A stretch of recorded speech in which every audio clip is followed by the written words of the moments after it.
Shalom bagi kita semua, salam sehat bagi para penonton kanal YouTube kita HKBP Palmera Petamburan. Nats renungan yang akan saya sampaikan pada saat ini tertulis dalam 2 Korintus pasal 4 ayatnya yang ke-7. Saya membacakannya bagi kita semua. Tetapi harta ini kami punyai dalam bejana tanah liat, supaya nyata bahwa kekuatan yang melimpah-limpah itu berasal dari Allah, bukan dari diri kami. Demikianlah firman Tuhan. Saudara-saudari yang terkasih dalam nama Tuhan Yesus Kristus, ketika seseorang mendapatkan hasil dari pekerjaannya, ketika seseorang mendapatkan hasil dari perjuangannya selama ini dengan maksimal, pasti dia akan merasakan senang dan bahagia. Tentu saja setiap orang mengalami sukacita, senang, bahagia ketika apapun yang selama ini dia perjuangkan, dia mendapatkan hasil dengan baik. Inilah yang mengacu kepada jemaat Korintus, di mana surat Paulus ingin menguatkan jemaat Korintus bagaimana supaya mereka untuk berjuang dalam kehidupan mereka masing-masing, bahwa mereka harus sadar bahwa setiap manusia adalah bejana tanah liat. Tentu saja mungkin kita tahu bahwa dalam zaman Paulus, bejana tanah liat itu adalah suatu barang atau benda mati yang memang tidak ada harganya. Tetapi itu adalah kokoh, itu adalah kuat, dan kekuatannya sangat berlimpah-limpah. Dan ini adalah sebuah gambaran iman bagaimana setiap orang itu menjadi bejana tanah liat.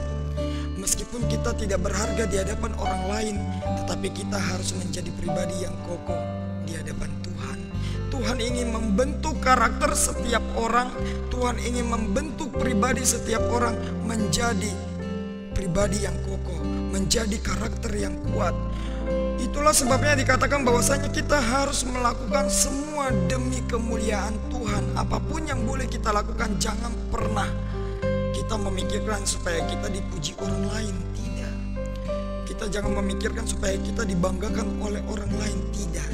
Tetapi bagaimana kita menyenangkan hati Tuhan. Makanya ketika saya boleh menyinggung bahwa sebenarnya manusia itu adalah berasal dari debu, dan kita akan menjadi debu kembali. Tubuh kita memang bejana tanah, tetapi harta yang telah ditinggalkan Tuhan dalam kehidupan kita itu sangat berarti. Apa harta yang ditinggalkan oleh Tuhan? Adalah Roh Kudus, adalah roh yang berasal daripada kebangkitan Yesus Kristus. Itulah yang mengaruniakan kita menjadi seseorang yang sempurna. Dan itulah yang dikatakan dalam 2 Korintus 12 ayatnya yang ke-9. Sebab justru dalam kelemahanlah kuasaku menjadi sempurna. Di dalam kelemahan ada kekuatan.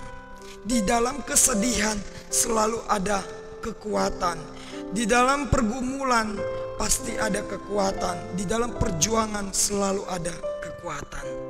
Intinya saudara-saudari yang terkasih dalam nama Tuhan Yesus Kristus, ketika kita sering mendengar istilah yang mengatakan berakit-rakit ke hulu, berenang-renang ke tepian, bersakit-sakit dahulu, bersenang-senang kemudian. Ketika orang ingin mendapatkan kebahagiaan, dia harus berjuang. Ketika seseorang ingin mendapatkan kesenangan hidup, maka dia harus berjuang dengan kuat.